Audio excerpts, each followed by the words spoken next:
to my channel with another new video. You are watching general science. आज अपने पढ़ेंगे general science के एक टॉपिक एलिमेंट यानी तत्व के बारे में।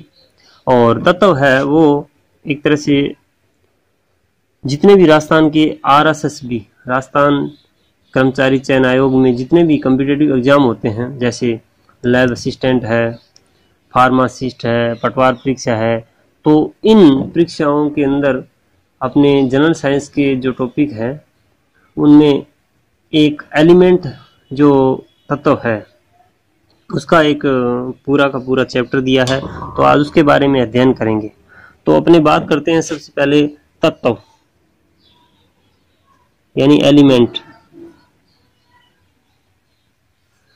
ये क्या होता है? एक ही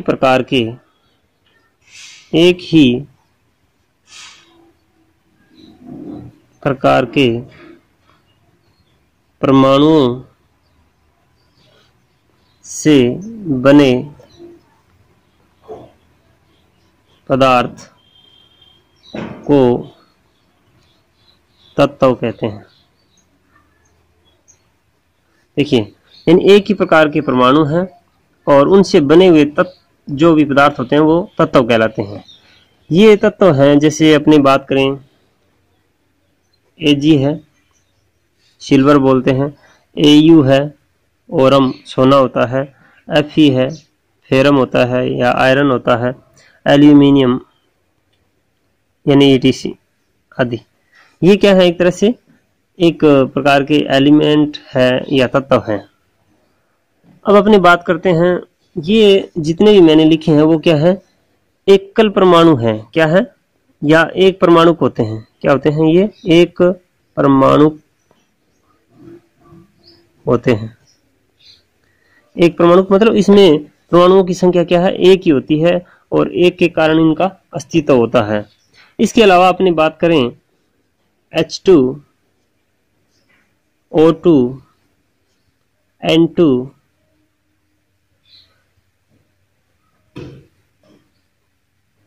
आदि, ये द्विपरमाणु तत्व हैं। ये द्विपरमाणु तत्व हैं। मतलब जैसे ऑक्सीजन है, हाइड्रोजन है, नाइट्रोजन है, इनका जो अस्तित्व है वो दो परमाणुओं से मिलकर बना होता है, इसीलिए ये द्विपरमाणु कहलाते हैं। इसके अलावा अपने एक ऐसा परमाणु भी है जिसमें क्या है? 8 परमाणु से मिलकर बना होता है, वो अणु है या तत्व है, वो है S8 या सल्फर। ऐसा तत्व है जिसके अंदर क्या होते हैं? 8 परमाणु होते हैं। कितने होते हैं? 8 परमाणु से मिलकर बनाता है, बना होता है।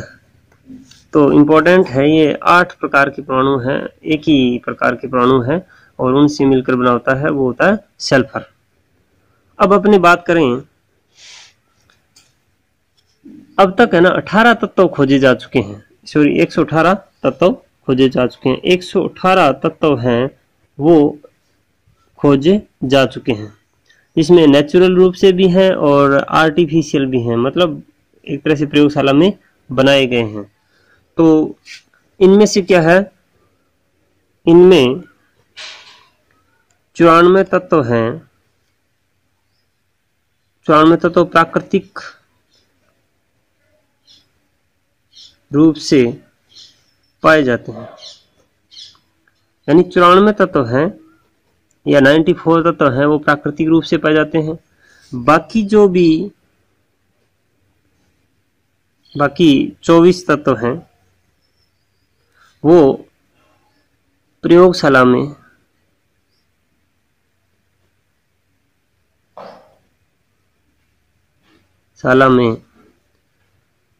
नाभिकीय अभिक्रिया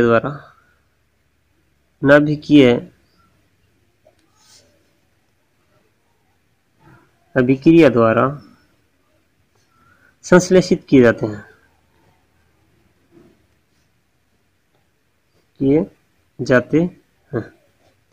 मतलब एक तरह से ये आपके लिए नोट्स का भी काम हो रहा है और साथ में आपको ये एलिमेंट टॉपिक है वो पढ़ाया भी जा रहा है।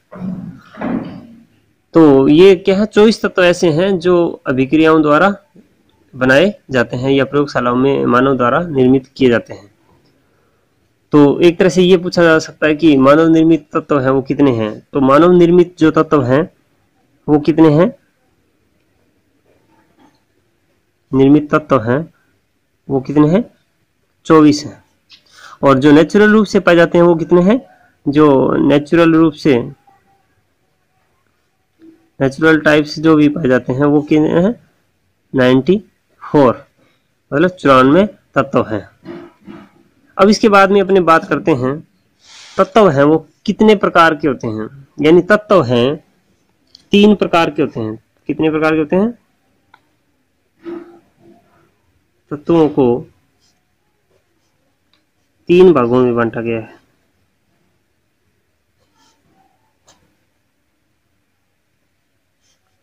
बांटा गया है।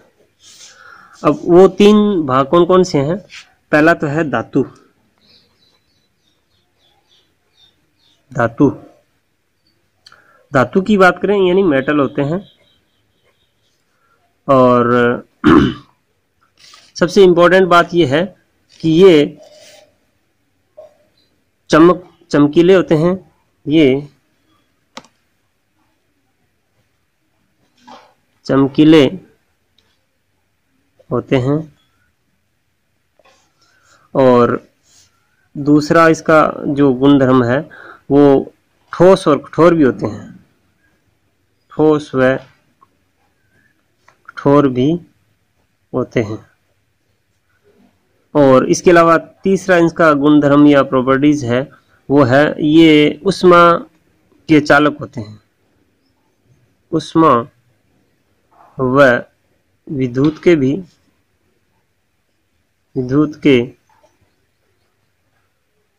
चालक होते हैं। यानी इंपॉर्टेंट बात यह है कि ये चमकीले होते हैं, यानी उनको फ्रिक्शन या घर्षण करने पर चमक मारते हैं या चमकीले दिखाई देते हैं। ठोस व कठोर भी होते हैं और ऊष्मा व विद्युत के चालक भी होते हैं। पर अपने एक अपवाद की बात करें, अपवाद है कि इसमें मरकरी है ना वो तरल अवस्था में पाया जाता है। मरकरी तरल अवस्था में पाया जाता है, यानी लिक्विड अवस्था में पाया जाता है। तो इंपॉर्टेंट है ये अपवाद है, वो पूछ सकते हैं कि कौन सा तत्व है जो मेटल है और तरल अवस्था में पाया जाता है, मतलब ये ठोस नहीं होता है। पारा, यानी इसको अपने पारा भी कहते हैं या हाइड्रेजियम भी कहते हैं। इसके बाद अपने बात करते हैं दूसरा जो रूप है वो ये 3 प्रकार के होते हैं। पहला धातु हो गया, दूसरा अपने अधातु, धातु यानी नॉन मेटल। नॉन मेटल में क्या होता है, इसके जो प्रॉपर्टीज हैं ये ज्यादातर क्या होते हैं, गैसीय अवस्था में होते हैं। ये गैसीय अवस्था में होते हैं।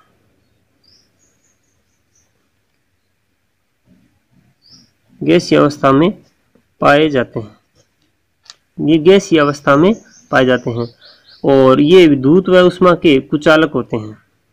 ये विद्युत व ऊष्मा के कुचालक होते हैं।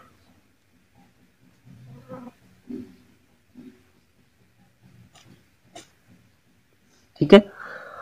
पर अपने इसमें एक अपवाद है कि ग्रेफाइट होता है। ग्रेफाइट है वो कार्बन का बना होता है, कार्बन का बना होता है। पर क्या होता है, ये विद्युत का सुचालक होता है। सुचालक होता है। ठीक है। ये इंपॉर्टेंट बात है कि जो नॉन मेटल होते हैं वो गैसीय अवस्था में पाए जाते हैं ज्यादातर, और विद्युत के और ऊष्मा के कुचालक होते हैं। और ग्रेफाइट एक ऐसा एक अपवाद है जो विद्युत का सुचालक होता है। ठीक है। और इसके बाद अपने बात करें अपने ब्रोमीन की। ब्रोमीन है वो एक ऐसा अपवाद है जो तरल अवस्था में पाया जाता है। ब्रोमीन तत्व है वो क्या है, एक तरह से द्रव अवस्था में पाया जाता है या लिक्विड फेज में होता है, लिक्विड अवस्था में पाया जाता है।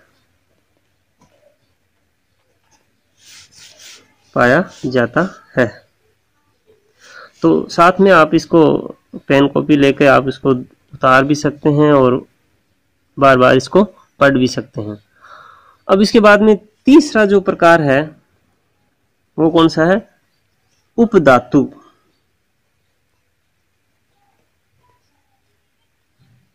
मतलब इनमें क्या होता है, धातु और अधातु दोनों के गुण पाए जाते हैं।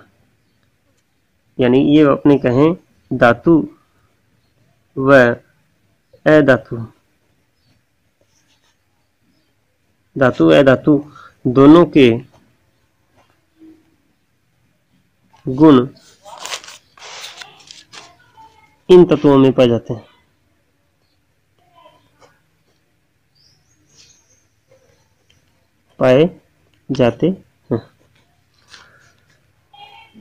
इसका अपने बात करें, जैसे ये AS है, उदाहरण की बात करें AS है और SD है, BI है, बिस्मिथ है, ETC, ये है इसके क्या है उदाहरण है। पर अगले टॉपिक में जब मैं आपको आवर्त सारणी पढ़ाऊंगा तो उसमें सारे क्या है आवर्त सारणी टेबल या पीरियोडिक टेबल है वो आपको पूरी मैं दिखाऊंगा और उसके हिसाब से आपको ये पता लग जाएगी कि धातु कहाँ पर होते हैं कहाँ पर नहीं होते हैं। पर आप आज एलिमेंट पढ़ रहे हैं तो एलिमेंट की बात करेंगे। अब इसके बाद में अपने बात आती है तत्वों के अंदर तत्वों के प्रतीकों की, यानी तत्वों के या तत्वों के प्रतीक।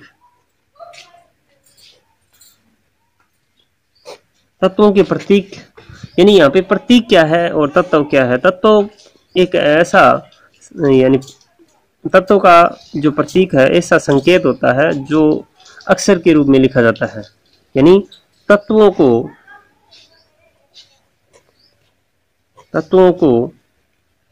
संकेत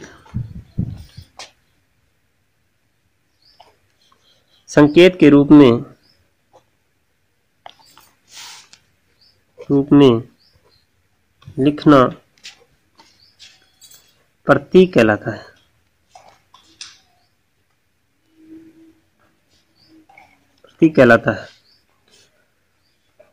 तो इसके बारे में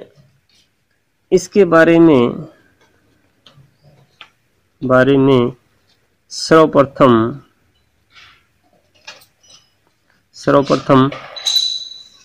1913 ईस्वी में ब्रिजलियस ने बताया था। 1913 में कौन सा वैज्ञानिक था, ब्रिजलियस एक वैज्ञानिक था। ब्रिजलियस ने इसके बारे में बताया था और इसकी जो भाषा होती है ना, ये वैज्ञानिक था, ब्रिजलियस वैज्ञानिक था और उसने जो अपना टॉपिक एलिमेंट पे चल रहा है तो ब्रिजलियस है, उसने भाषा कौन सी ली थी, लैटिन भाषा ली थी। लैटिन भाषा एक बार पूछ लेते हैं कि जो अपने प्रतीक हैं और सारणी के अंदर या तत्वों के जो प्रतीक हैं वो कौन सी भाषा में है, तो उनका जो फंडामेंटल है वो क्या है, लैटिन भाषा पर है, लैटिन भाषा पर लिया गया है। ठीक है, ब्रिजलियस ने किया था प्रतीकों का निर्माण और या उसने बताया था और लैटिन भाषा पर इनका क्या है, इसको आधार माना गया है। अब कई बार क्या होता है कि प्रतीक कैसे लिखते हैं, तो उसके बारे में बात करें तो कोई भी तत्व है जैसे हाइड्रोजन है, यानी हाइड्रोजन है तो उसको उसके पहले लैटिन भाषा के पहले शब्द से इसको अंकित किया जाता है। मतलब हाइड्रोजन है और हाइड्रोजन के जो पहला अक्षर है वो H होता है, तो उसका प्रतीक है वो H दे दिया जाता है। तो अपनी बात करते हैं कि प्रतीक तत्व के पहले अक्षर से लिखते हैं। प्रतीक हैं वो तत्व के प्रथम अक्षर से लिखते हैं। एक बात तो ये होगी। अब क्या होता है कि कई बार क्या होता है कि प्रथम अक्षर है ना सेम होता है, तो उसको अपने क्या है दो अक्षरों से लिखा जाता है। यानी प्रथम अक्षर से, जैसे अपने बात करें कार्बन है, कैल्शियम है, क्लोरीन है और क्रोमियम है, ये यानी सी से शुरू होते हैं, पर उनको क्या अलग अलग नाम देने पड़ते हैं, यानी सी तो लिख नहीं सकते, इसीलिए फिर क्या उनको क्या है दो अक्षरों से भी लिखा जाता है। दूसरी जो बात अपने यहाँ पर ये है कि प्रथम अक्षर यानी तत्वों के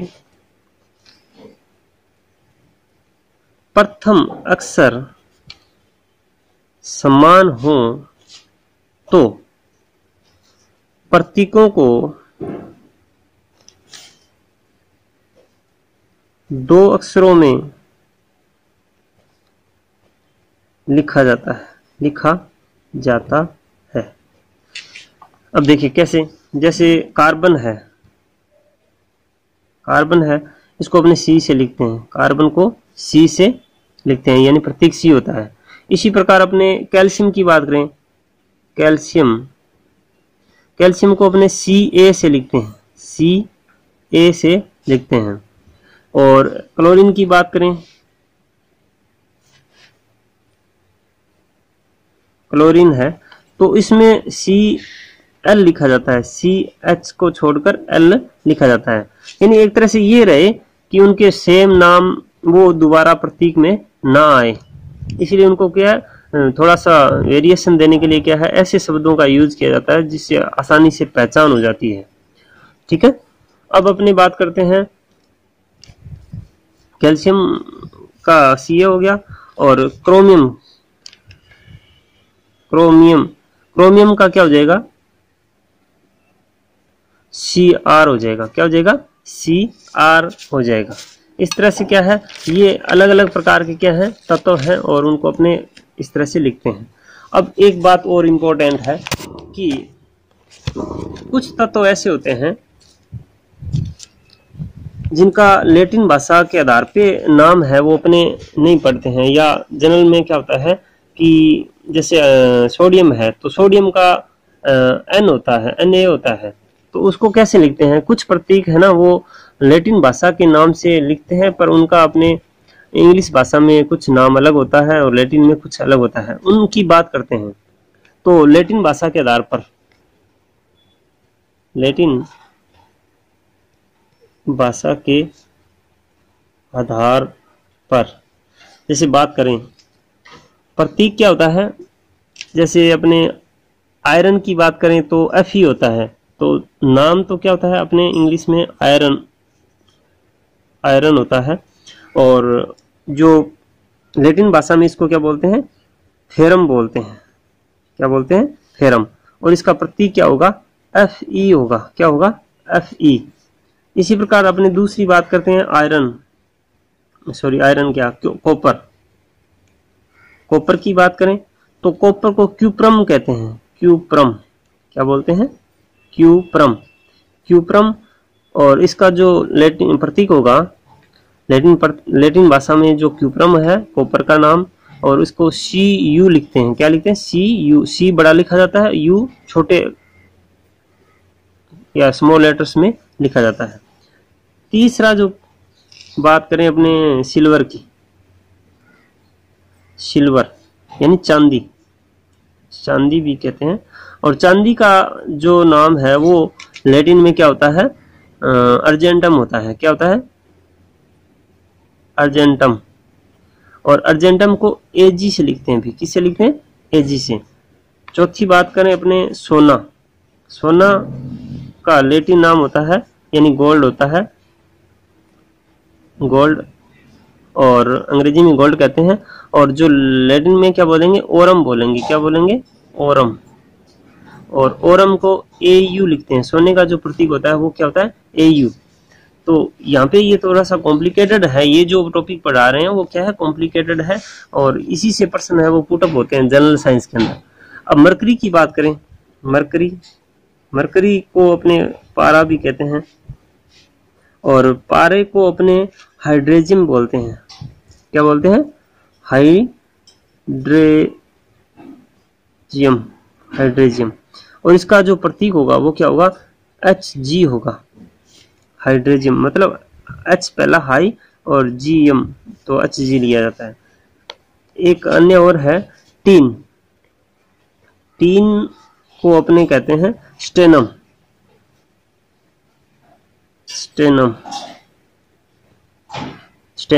और स्टेनिम को अपने SN से लिखते हैं, SN। और इसके अलावा एक और अपने बात करें, कौन सा, सोडियम रह गया। तो सोडियम जनरल भाषा में अपने सोडियम कहते हैं, पर उसका लैटिन नाम क्या होता है, नेट्रियम होता है। कौन सा होता है, नेट्रियम। और नेट्रियम का जो प्रतीक लिया गया है वो क्या किया, Na लिया गया है, 2 अक्षरों से लिया गया है, क्योंकि इससे पहले अपने नाइट्रोजन है उसको भी अपने N से लिख देते हैं। तो नेट्रियम का दूसरा जो सिंबल देना जरूरी हो गया या प्रतीक है वो Na 2 अक्षरों में देना जरूरी हो गया। तो नेट्रियम है वो लैटिन भाषा है और उसी के अनुसार Na है वो नाम दिया गया है। तो इस तरह से ये क्या है, अपने तत्व के बारे में जितने भी अच्छे प्रश्न बनते थे वो मैंने आपके साथ शेयर किए हैं। और ये पटवार परीक्षा है, और जो भी अपने RSSB यानी राजस्थान कर्मचारी चयन जो आयोग होता है उसमें जितने भी कम्पिटिटिव एग्जाम होते हैं उनके लिए ये इम्पोर्टेंट है। तो इसको आप बार बार रिवाइज कीजिए और इस वीडियो को शेयर कीजिए, लाइक कीजिए। मैं आपके लिए ये बार बार जनरल साइंस के जो भी क्वेश्चन है तो आपके लिए लेके आऊँगा। Thanks for watching.